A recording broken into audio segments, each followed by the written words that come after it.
Okay, I'm here with John Prescott from the Council of Europe. Mr. Prescott, what is it you've brought to Cancun? Well, the same message I had at Copenhagen last year, and remember, I was a negotiator at Kyoto, and I learnt the lesson. That was only for 45 countries. This is for 194. That you need 4 years to negotiate these very complicated agreements. Well, so at Copenhagen, I tried to convince Gordon Brown, Ed, and other leaders, you won't get a legal agreement. So concentrate on the things that we can agree. Unfortunately, they thought they could do it in 4 days with all the leaders appearing. All we got is a breakdown and blame culture.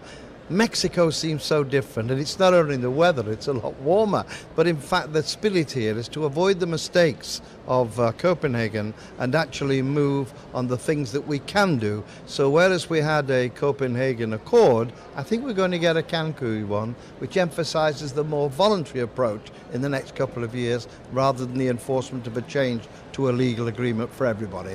What are the things that can be done in Cancun? Where is it that we can advance? Well, at Copenhagen, of course, a good example. They agreed that every country had plans to reduce gases and action programs, and they incorporated that in the Accord. Now let's get on with that and deliver it. After all, in each of our countries we have got programs we're delivering. The second thing is, the reality is to show that you mean it. We said that we'd produce something like £30 billion in the next 3 years to help with the adaptation program in the third. We haven't done it yet. We've even promised £100 billion by 2020. Put the money where our mouth is and show the third world we're prepared to play our part in making the adaptation in the economy. There are two things. Third one, if it's voluntary, make sure you've got something to make sure that these people are implementing the programs, because if you don't, then you won't get any kind of trust in the system. So there are 3 certain things you can do right away, and have a look at it at South Africa to see where we can improve on it.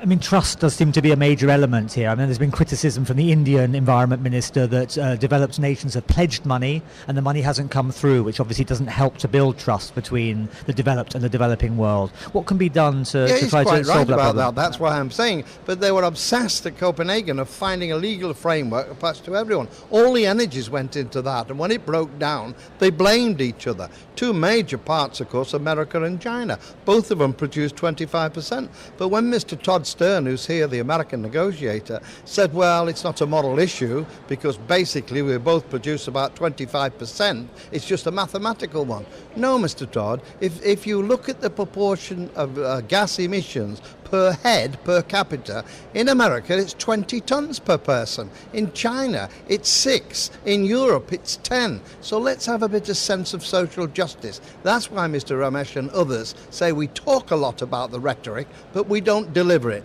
Now is the time for common sense. And I'm hopeful that an agreement coming out here at Cancun will be a small step for mankind, but a successful one, and not the big one, a leap in the dark and failure. Will that accord include the United States? Obviously it should include the United States, but will it? Well, the United States came to Copenhagen and said we want a legal agreement. The United States can't even produce a legal agreement in their own country, made worse now since the elections with Obama. So he's got a program for a 17% cut. Get on with it.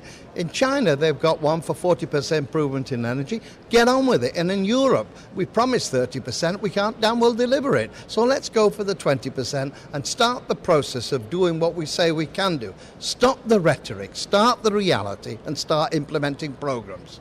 And what's the biggest difference you've noticed in the attitude here and in Copenhagen? First of all, to say organisation, it's damn good organisation here. And I think they've learnt the lesson at Copenhagen. They've not gone into a few in a corner with a few leaders and then passed out the holy stones and saying, this is what we're going to do. The Mexicans are working very, very hard to find positive agreements in different areas. And I think a lot of countries are wanting to avoid the blame game culture that we had at Copenhagen. That's a good start, and I think that's the form that we'll get a kind of Cancun Accord. That will be a small step for mankind, but a common sense one, and delivery. Less of the rhetoric and the proof of delivery. Okay, Mr. Prescott, thank you very much. Thank you.